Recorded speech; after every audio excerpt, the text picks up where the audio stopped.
Olá, querido aluno da Universidade Corporativa. Eu sou Michelson Borges, sou editor da Casa Publicadora Brasileira e estou aqui de volta para falar com você sobre um tema muito importante, dando continuidade, inclusive, ao que nós já vimos na primeira aula, cujo link está aparecendo aqui, você pode conferir, acompanhar.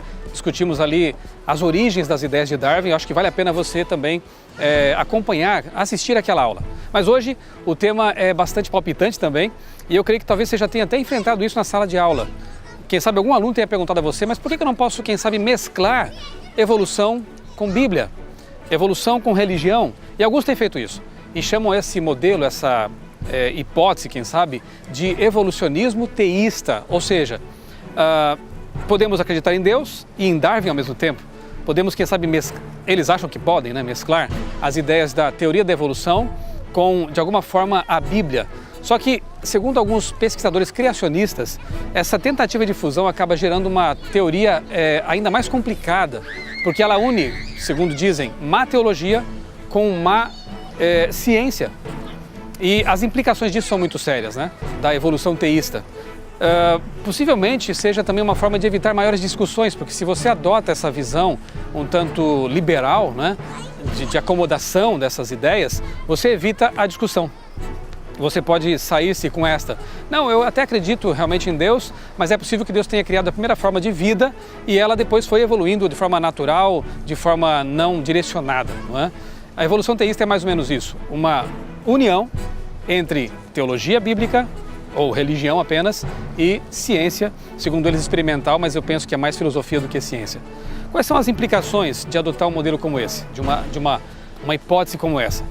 Veja, se você une o pensamento evolutivo, que pressupõe que a vida ela surgiu e evoluiu nesse planeta ao longo de eras e eras, você precisa descartar de imediato a visão bíblica segundo a qual a vida é criada aqui em 6 dias literais de 24 horas.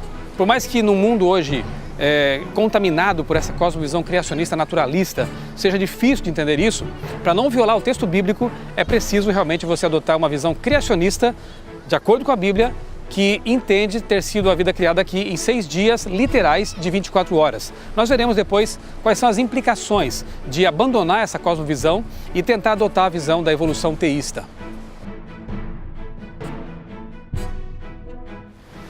A Bíblia é muito clara quando afirma que Deus criou todas as coisas a partir do nada. Isso a gente chama de criação ex nihilo. E isso realmente pressupõe que haja um Deus Todo-Poderoso capaz de trazer do nada tudo à existência.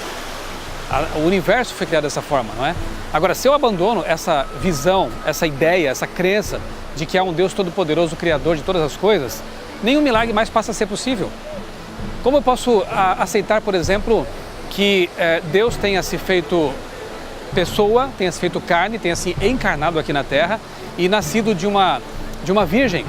Se eu não creio no Deus Todo-Poderoso que criou o universo, que é capaz de criar o universo a partir do nada, eu também não teria condições de acreditar nesse relato de um nascimento virginal.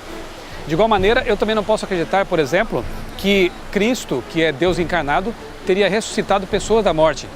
Fica difícil acreditar nisso. E que o próprio Cristo tenha ressuscitado, muito embora haja muitos argumentos, históricos até, que apontam para o fato de que a tumba de Cristo está vazia. Mas se ele não é Deus, e se ele não tem o poder de criar tudo do nada, que garantia eu teria de que ele seria capaz de recriar seu corpo, não é? Ou de ressurgir da morte, para nos dar também a certeza de que um dia ele vai nos ressuscitar da morte? Essa é outra crença que cai por terra se eu abandono a ideia de que Deus é todo-poderoso e de que ele pode sim criar tudo ex nihilo. Por que eu devo crer? E por que eu vou crer que eu, um dia, terei meu corpo recriado, ainda que eu venha a morrer, não é? Você percebe que a crença na criação e no Deus da criação está realmente na base da crença em todos os demais milagres. A volta de Cristo também acaba sendo afetada de alguma maneira por essa descrença, por essa acomodação entre evolução e criação, naturalismo e teísmo. Fica realmente difícil você sustentar sua fé num Deus Todo-Poderoso, Criador, que é capaz de operar os milagres que ele prometeu, se você não crê num Deus que fez o primeiro milagre, o milagre da criação ex nihilo.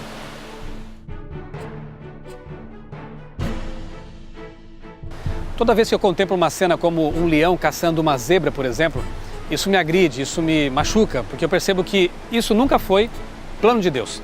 Agora, por que eu sei disso e por que eu penso assim? Porque quando eu vou ao Gênesis, eu percebo, eu leio ali, que Deus criou os seres vivos em harmonia. E na verdade, a Bíblia promete que um dia voltará a ser assim. Por exemplo, Isaías diz que o lobo vai comer com o cordeiro, o leão vai comer grama junto com os animais herbívoros. Assim foi quando Deus criou este mundo antes do pecado. Agora, se a evolução teísta, que descarta a semana literal da criação, for o relato verdadeiro, você percebe que a própria história da queda, a história do pecado, acaba sendo descartada junto. Sim, porque esse relato está lá em Gênesis capítulo 3, nos primeiros capítulos da Bíblia, que são tidos por algumas pessoas, especialmente os evolucionistas teístas, que têm esse relato como um mito, como uma alegoria, como uma metáfora. Se aquilo é metáfora, a queda não aconteceu. E se a queda não aconteceu, a morte, a predação, a violência na natureza, né, a seleção do mais forte ou do mais apto, acabam sendo elementos constitutivos da criação de um Deus. Mas que Deus seria esse? Justamente por não conseguirem compatibilizar a ideia de um Deus misericordioso, o Deus da vida, um Deus de amor, com esse Deus que cria a morte, um Deus que cria a predação como elementos constitutivos da sua criação, algumas pessoas acabam realmente se afastando de Deus e muitas vezes até abraçando o próprio ateísmo, né? Conheço casos como esse, né? O próprio Charles Darwin, quando esteve aqui nessas ilhas do arquipélago de Galápagos, ele pôde perceber mais uma vez como a natureza pode ser bela, exuberante, mas também violenta, também sanguinária, não é? E isso é triste demais. Quando adotamos a evolução teísta como visão de mundo, nós não conseguimos compatibilizar essas duas coisas. E vamos entender que Deus é o Deus da vida e também o Deus da morte. A Bíblia diz que Cristo veio ao mundo para nos redimir do pecado.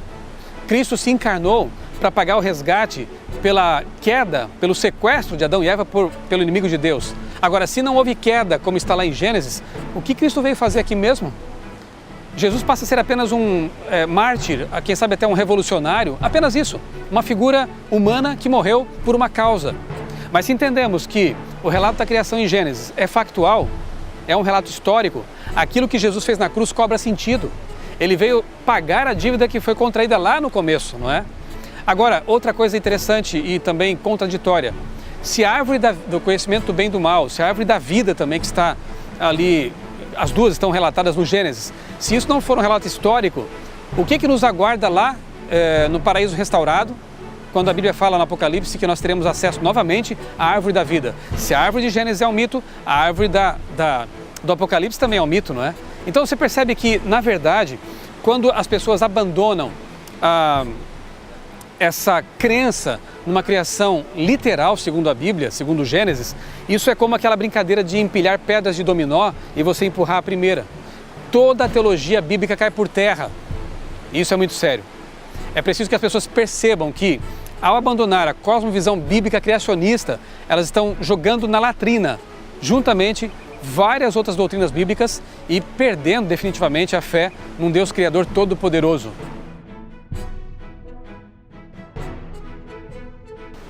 Será que o criacionista bíblico, aquele que crê realmente na literalidade do relato da criação, ele tem argumentos consistentes para defender essa posição?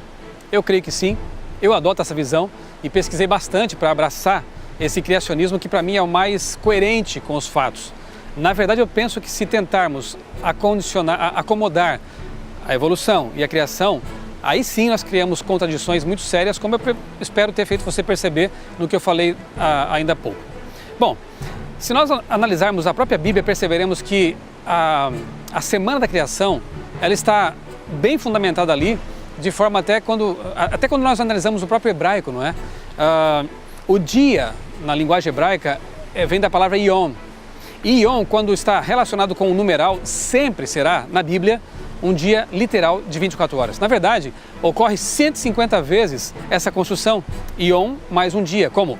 E foi tarde de manhã o dia Yom primeiro, foi tarde de manhã o dia Yom segundo, e assim vai até o sétimo dia.